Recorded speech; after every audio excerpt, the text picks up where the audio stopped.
ഓണസദ്യ ആയാലും കല്യാണ സദ്യ ആയാലും ഒക്കെ നമുക്ക് അതിനകത്ത് ഒഴിച്ചുകൂടാൻ പറ്റാത്ത ഒരു കാര്യമാണ് ഇഞ്ചിക്കറി. ഇഞ്ചിക്കറിയിൽ വരുന്ന ബേസിക് ഇൻഗ്രീഡിയൻസ് എല്ലാം ഒരുപോലെയാണെങ്കിലും ഓരോരുത്തരും തയ്യാറാക്കുന്ന രീതി വ്യത്യസ്തമാണ്. അപ്പോൾ ഞാനെങ്ങനെയാണ് തയ്യാറാക്കുന്നതെന്ന് നോക്കാം. ഇഞ്ചിക്കറി തയ്യാറാക്കാനായിട്ട് 2 വലിയ കഷ്ണം ഇഞ്ചി എടുത്തിട്ടുണ്ട്. നമുക്കറിയാം ഇഞ്ചി നന്നായിട്ട് ചേറും അല്ലെങ്കിൽ മണ്ണും ഒക്കെ കാണും. അപ്പോൾ അതെല്ലാം കഴുകിയിട്ട് അതിനിടയ്ക്ക് വരുന്ന അഴുക്കൊക്കെ നന്നായിട്ട് കളഞ്ഞ് അതിൻ്റെ തൊലിയെല്ലാം നല്ലതായിട്ട് വൃത്തിയാക്കി എടുക്കാം. ചെറിയ ചെറിയ കഷ്ണങ്ങളാക്കി മുറിച്ചെടുത്തിട്ട് നമ്മൾ തൊലി വൃത്തിയാക്കാന്നുണ്ടെങ്കിൽ നമുക്ക് പെട്ടെന്ന് തന്നെ അത് വൃത്തിയാക്കി എടുക്കാനായിട്ട് പറ്റും. ഇനി നമുക്കിത് ചെറുതായിട്ട് കൊത്തിപ്പിടിച്ചെടുക്കുകയോ അല്ലെങ്കിൽ ഗ്രേറ്റ് ചെയ്തെടുക്കുകയോ ചെയ്യാം. ഞാനിവിടെ ഗ്രേറ്റ് ചെയ്തെടുക്കുക ചെയ്തിട്ടുള്ളത്. ഇനി നമുക്കിത് നന്നായിട്ടൊന്ന് മൂപ്പിച്ചെടുക്കണം. അതിനായിട്ട് ഞാൻ ഇതിൻ്റെ ഇഞ്ചി നീര് നന്നായിട്ടൊന്ന് പിഴിഞ്ഞ് മാറ്റി കൊടുക്കുന്നുണ്ട്. എന്നിട്ടാണ് ഇത് വറുത്തെടുക്കാനായിട്ട് എടുക്കുന്നത്. അതാവുമ്പം പെട്ടെന്ന് മൂത്ത് കിട്ടാനായിട്ട് അത് ഹെൽപ്പ് ചെയ്യും.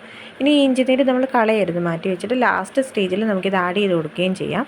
ഇനി നമുക്ക് വേണ്ടത് കുറച്ച് കൊച്ചുള്ളിയാണ്. നന്നായിട്ട് തൊലി കളഞ്ഞ് വൃത്തിയാക്കി എടുത്തിട്ട് നമുക്കത് ചെറിയ കഷ്ണങ്ങളായിട്ട് മുറിച്ചെടുക്കണം. ഇനി ഇതിലേക്ക് നമുക്കൊരു ചെറിയ നാരങ്ങ വലുപ്പത്തിലുള്ള പിഴുപുളിയാണ് ഞാൻ എടുത്തിട്ടുള്ളത്. പിഴുപുളി നമുക്ക് കുറച്ച് വെള്ളം ഒഴിച്ചിടാം. ഇനി നന്നായിട്ടൊന്ന് കുതിർത്ത് വരുമ്പോഴേക്ക് ഇതിൻ്റെ തെളി വേണം നമുക്ക് ഇഞ്ചിക്കറിക്കകത്തിലേക്ക് ആഡ് ചെയ്ത് കൊടുക്കാനായിട്ട്. ഇനി ഇഞ്ചി വറുക്കാനായിട്ട് തുടങ്ങാം. അപ്പോൾ അതിനായിട്ട് ഒരു പാൻ ചൂടായി വരുമ്പോഴേക്ക് അതിനുള്ളിലേക്ക് ആവശ്യത്തിനുള്ള എണ്ണ ഒഴിച്ചു കൊടുക്കാം. നമ്മൾ ഇച്ചിരി ഏറെ ഒഴിച്ചു കൊടുക്കണം. കാരണം നമ്മൾ ആ ഗ്രേറ്റ് ചെയ്തും കൂടെ എടുത്തിട്ടുള്ളത് കൊണ്ട് ഇഞ്ചി നന്നായിട്ട് എണ്ണ പിടിക്കാൻ ചാൻസ് ഉണ്ട്. അതുകൊണ്ട് നമ്മൾ നന്നായിട്ട് എണ്ണ ഒഴിച്ചു കൊടുത്തിട്ട് ഇനി നമുക്ക് ഇഞ്ചി വറുത്ത് എടുക്കാം. ഈ ഇഞ്ചി ഇനി നമുക്ക് നന്നായിട്ട് ബ്രൗൺ കളറായിട്ട് വരുന്നത് വരെ നന്നായിട്ടൊന്ന് വറുത്ത് കൊടുക്കണം. ഇത് കരിഞ്ഞ് പിടിക്കാതെയൊക്കെ നമ്മൾ നന്നായിട്ട് ഇളക്കി കൊടുക്കുകയും വേണം. ഇതേപോലെ നന്നായിട്ട് ഇഞ്ചി മൂത്ത് വരുമ്പോഴേക്കും നമുക്കിനി ഇത് കോരിയെടുക്കാം. ആദ്യമേ പറയുന്നതുപോലെ തന്നെ ഈ ഇഞ്ചി നന്നായിട്ട് എണ്ണ പിടിച്ചിട്ടുണ്ട്. അപ്പോൾ ഇതിങ്ങനെ സൈഡിലേക്ക് കൊണ്ടുവന്ന് അമർത്തി കൊടുത്താൽ എണ്ണ ഇങ്ങനെ മാറി വരുന്നതായിട്ട് കാണാം. ഇനി നമുക്ക് ഈ ഒരു എണ്ണയിലേക്ക് തന്നെ വേണം നമുക്ക് കൊച്ചുള്ളി വറുത്തെടുക്കാനായിട്ട്. അപ്പോൾ ഇത് നമ്മൾ ആദ്യമേ കോരി മാറ്റിയിട്ട് ഈ തരി ഇതുപോലെ കിടക്കുന്നത് ഇഷ്ടമാണെന്നുണ്ടെങ്കിൽ നമുക്ക് ആ രീതിയിൽ തന്നെ എടുക്കാം. ഇനി അതല്ല ഈ ഒരു നാര് പോലൊക്കെ വരുന്നത് കഴിക്കുന്ന സമയത്ത് ഒരു ബുദ്ധിമുട്ട് തോന്നുകയാണെന്നുണ്ടെങ്കിൽ അങ്ങനെ ബുദ്ധിമുട്ട് ഒഴിവാക്കാനായിട്ട് ഇതൊന്ന് തണുത്ത് വരുമ്പോഴേക്കും നമുക്കൊന്ന് മിക്സിയിൽ നന്നായിട്ടൊന്ന് പൊടിച്ചെടുക്കാം. ഇഞ്ചി കോരി മാറ്റുന്ന നേരം നമ്മൾ ഫ്ലെയിം ഒന്ന് ഓഫ് ചെയ്തിട്ട് വേണം അത് ചെയ്യാനായിട്ട്, അല്ലെങ്കിൽ ഇഞ്ചി പാകി കിടക്കുന്നത് കരിഞ്ഞു പോകും.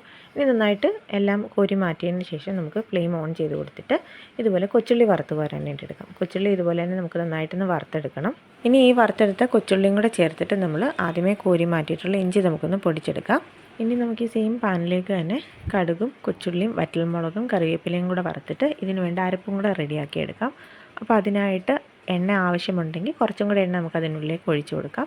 ഇനി കടുക് ഇട്ട് കൊടുക്കാം. കടുക് ഒന്ന് പൊട്ടി വരുമ്പോഴേക്ക് അതിനുള്ളിലേക്ക് ചുമന്നുള്ളിയും വറ്റൽമുളകും ഇട്ട് കൊടുത്തൊന്ന് ഇളക്കിയെടുക്കാം.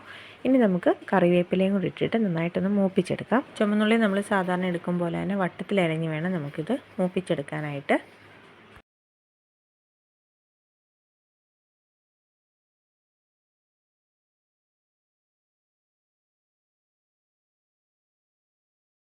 ചുവന്നുള്ളിയും വറ്റൽമുളകും ഒക്കെ നന്നായിട്ടൊന്ന് മൂത്ത് വരുമ്പോഴേക്ക് അതിനുള്ളിലേക്ക് നമുക്ക് ഒരു നുള്ളി മഞ്ഞൾപ്പൊടി ഇട്ട് കൊടുക്കാം. 1/4 സ്പൂൺ ഉലുവാപ്പൊടിയും ഒരു 1/2 സ്പൂണോ അല്ലെങ്കിൽ 1 സ്പൂണോ കായപ്പൊടിയും കൂടെ ആഡ് ചെയ്ത് കൊടുക്കാം.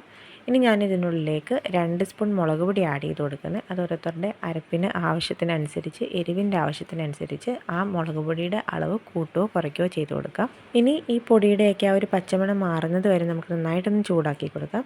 അതിനുശേഷം നമ്മൾ നേരത്തെ എടുത്തു വെച്ചിട്ടുള്ള ഇഞ്ചിയുടെ നീരും അതുപോലെ തന്നെ ആ പുളി എടുത്തു വെച്ചിട്ടുണ്ടായിരുന്നല്ലോ, അപ്പോൾ അതിൻ്റെ ആ ഒരു നീര്, അതിൻ്റെ തെളിവെള്ളം കൂടെ നമുക്കിതിനുള്ളിലേക്ക് ആഡ് ചെയ്ത് കൊടുക്കാം.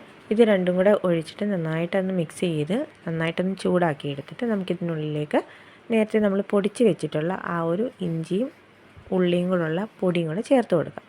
അത് പൊടിക്കുന്നില്ല എന്നുണ്ടെങ്കിൽ നമുക്ക് അങ്ങനെ തന്നെ ഇതിനുള്ളിലേക്ക് ചേർത്ത് കൊടുക്കാം. ഇതും കൂടെ ആഡ് ചെയ്തിട്ട് നമുക്ക് നന്നായിട്ടൊന്ന് മിക്സ് ചെയ്തെടുക്കാം. ഇനി നമ്മൾ ഇതിനകത്തിൽ ഉപ്പ് ആഡ് ചെയ്യാനുണ്ട്. പിന്നെ നമുക്കിതിൻ്റെ എരിയും അതുപോലെ ഉപ്പും ആ ഒരു പുളി എല്ലാം കൂടെ ഒന്ന് ബാലൻസ് ചെയ്യാനായിട്ട് ഇതിനുള്ളിലേക്ക് പഞ്ചസാരയോ അല്ലെങ്കിൽ ശർക്കരയോ നമുക്ക് ആഡ് ചെയ്ത് കൊടുക്കാം.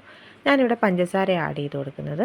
ഈ ഒരു സമയമാകുമ്പോഴേക്കും നമ്മൾ വെച്ചിട്ടുള്ള ഇഞ്ചിക്കറി ഒന്ന് കുറുകി വരും. അപ്പോൾ ആ ഒരു പരുവാകുമ്പോഴേക്ക് നമുക്ക് ഫ്ലെയിം ഓഫ് ചെയ്ത് കൊടുക്കണം. അപ്പോൾ അതിന് മുമ്പായിട്ട് ആവശ്യത്തിനുള്ള ഉപ്പും പഞ്ചസാരയും കൂടെ ആഡ് ചെയ്ത് നന്നായിട്ടൊന്ന് മിക്സ് ചെയ്ത് കൊടുത്തിട്ട് നമുക്കിത് ഫ്ലെയിം ഓഫ് ചെയ്തെടുക്കാം. ഓരോ സ്ഥലത്തും ഓരോ ആളുകളും ഓരോ തരത്തിലായിരിക്കും ഈ ഒരു റെസിപ്പി ട്രൈ ചെയ്ത് നോക്കുന്നത്. അപ്പോൾ ഈ ഒരു രീതിയിലൊന്ന് ട്രൈ ചെയ്ത് നോക്കൂ.